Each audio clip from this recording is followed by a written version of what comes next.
Lazar. You're watching live coverage from the Comcast Social Media Lounge at South by Southwest 2017. Guess who I'm with? The amazing Gary Vaynerchuck, CEO of VaynerMedia, among other things, many other things. Thank you. How's it going? It's going really well. It's great to be here. This is my 10th South by, so it's changed quite a bit. When we used to do things like this, it would be on like a small flip cam. Now there's very expensive cameras and rigs and lighting, and a lot has changed. A lot's the same, but I'm very happy to be here. Hello, everybody that's in this room. Thrilled to spend some time together. Awesome. All right, so you're always part of the trends. You're forecasting. What's the thing we're talking about this year? What's exciting you?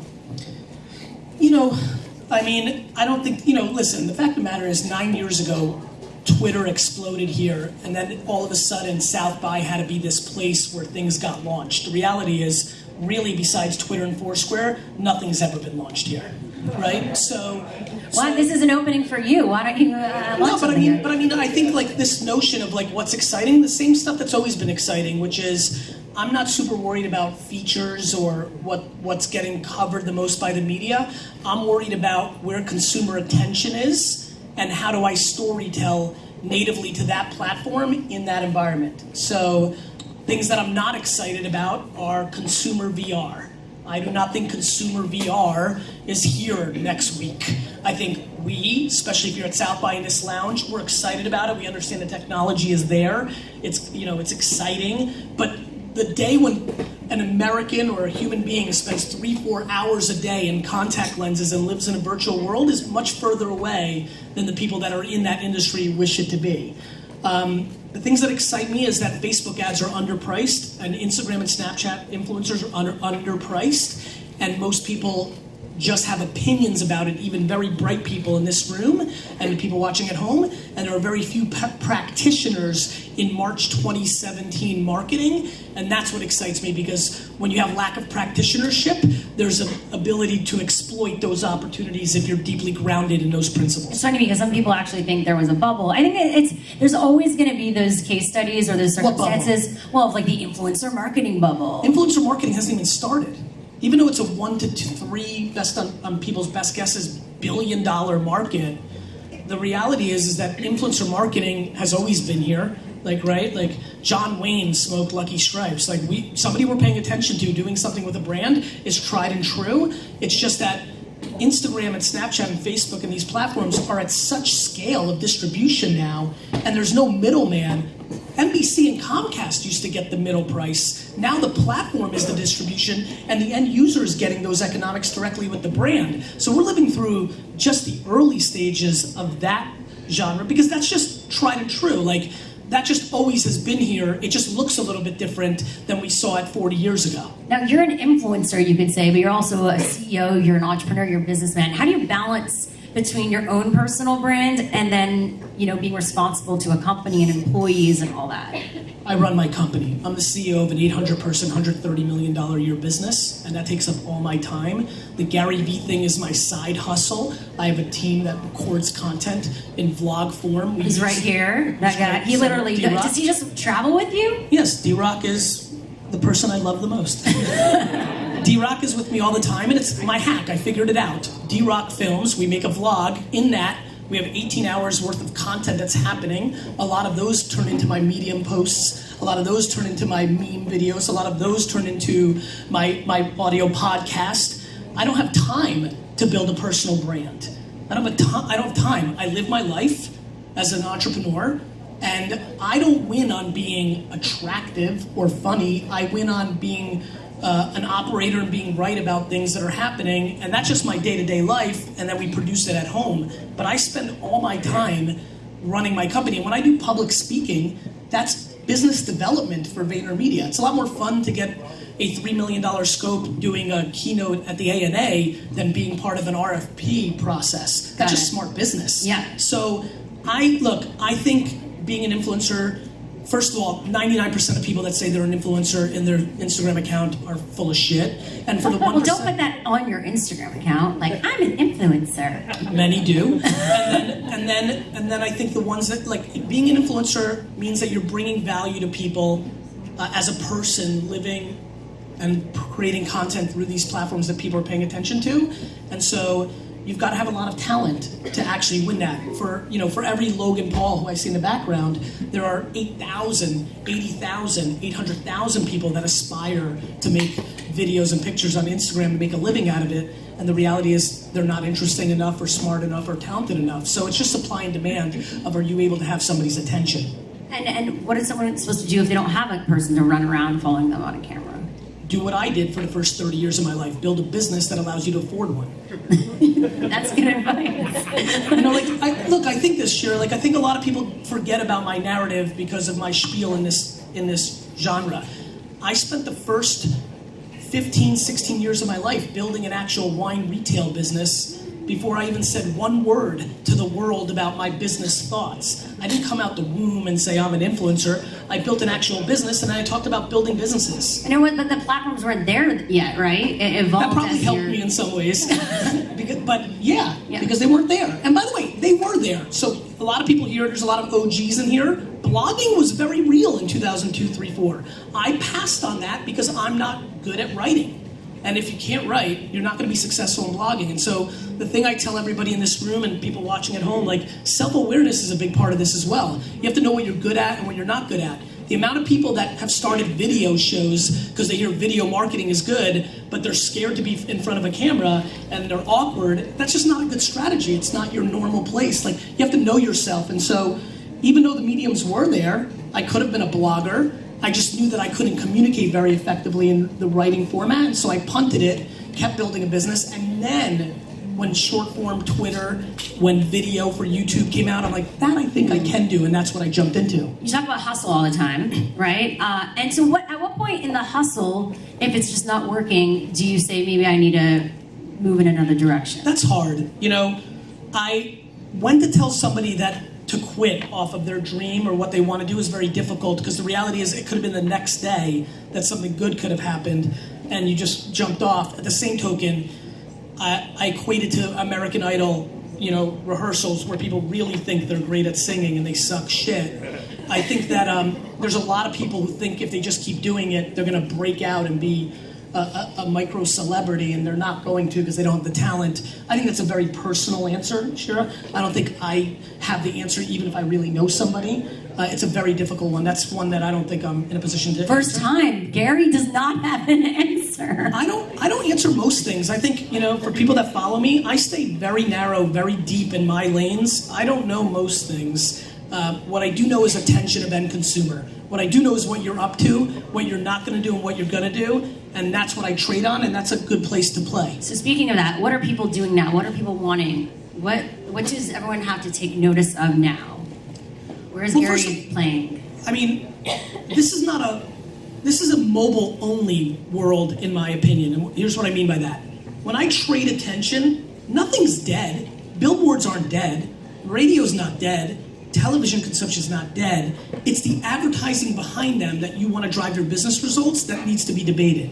What's overpriced and what's underpriced? I think the number one bet in marketing today is buying a Super Bowl commercial. I think it is the number one deal in the world. I think it's grossly underpriced. Every person in here will know the 30-second story of that brand, whether they watch it on YouTube or during the Super Bowl, and it's an incredible bargain. At the same token, I think the number one worst deal in marketing today is buying programmatic banner and pre-roll ads on the exchanges and justifying digital spend on CPM costs because nobody in here is paying attention to them and we're pouring ungodly amounts of money to it. So that, you would say, wait a minute, Gary's not a digitalist, he's a traditionalist. I'm not, I'm going very narrow. I think iHeartRadio live read radio ads by the jockey who's running that station is an incredible bargain. Radio. Meanwhile, I think that, back to television, I think the Oscars are the most overpriced ad at $2 million a spot because we want that as marketers to be the Super Bowl, but it's not. The sport of watching commercials during the Oscars is nowhere close to the sport of watching commercials during the Super Bowl.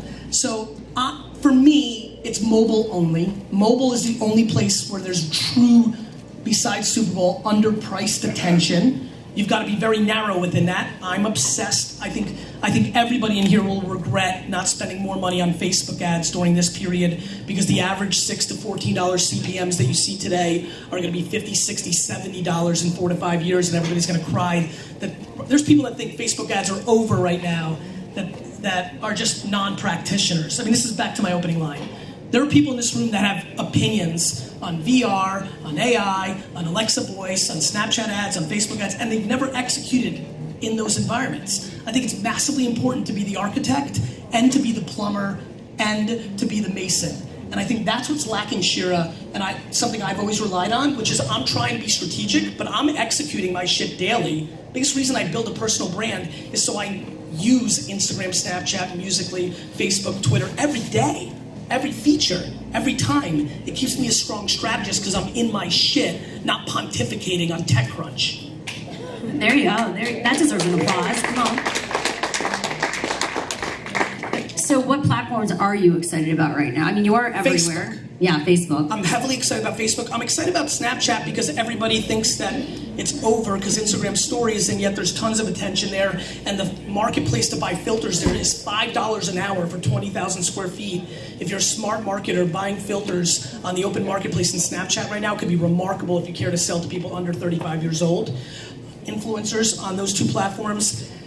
iHeartRadio, weirdly enough, live read by the jockey, not the ads. Or digital radio networks. That's just no, or just iHeartRadio. iHeartRadio. No, let's go more specific. When the jockey that runs the station live reads. Like, these are the nuances that I watch. And I watch them for people in the room, not on internal modeling mixes that justify spend behavior in Fortune 500 companies, but based on actual transaction data, if stuff is actually selling, if donations are actually being made.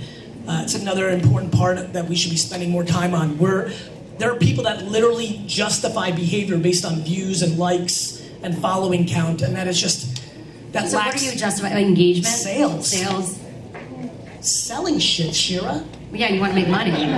Well, yes, I want to make money, and anybody who's getting paid to help a business wants to make money. Like, Comcast wants to sign people fucking up. Like, they're not there to, like, feel good about themselves. Like, this is fucking business. What the fuck is everybody talking about? Yeah, I mean, you could be a capitalist hippie, neo-hippie. Listen, I love hippies, but the fact of the matter is, you know, the reality is if you're talking about business, you're talking about business. If you're talking about raising money for the PTA, that's your goal. Everybody has a goal. Running for office, bringing awareness to the family that lived next door to you whose house burned down. You can go very noble, you can go very vain, having more fans. You can be whatever you want, but the one thing that ties every person in this room with is that we're all fighting for the attention of the end user. Before you tell me how great your service is and why yours is better than Amazon's or your sneaker's cooler than Adidas's, you need my attention. And we are pouring hundreds of billions of dollars into places that no longer have the attention. All right, so lastly, we're wrapping this up. Okay. Advice for people that are starting new companies. Maybe they can't be buying tons on Facebook or boosting. How are people supposed to be heard this day and age with now big publishers coming in playing? It's harder, you know? First and foremost, patience. Startups lack patience. Like, everybody wants everything tomorrow. Like, it's going to take 3, 4, 5, 6 years of you working 8, 9, 10, 15 hours a day before something interesting can happen. Like, just because you want to be an influencer in snowboarding, nobody else wants you to be. So first and foremost, you have to actually have talent. That's another thing. Like, if you're a startup, your product has to be good. Let me promise everybody in this room, and I know a lot of people in this room, the greatest marketing of all time, if I'm lucky enough to produce the greatest marketing campaign and execution of all time, if the product that marketing is deployed against is shit, you've lost. So first of all, your startup has to be good. Is it valuable? Like, if you're just starting, like, are you bringing value? Second, you have to persevere and produce you know how lucky small companies are now? We have distribution.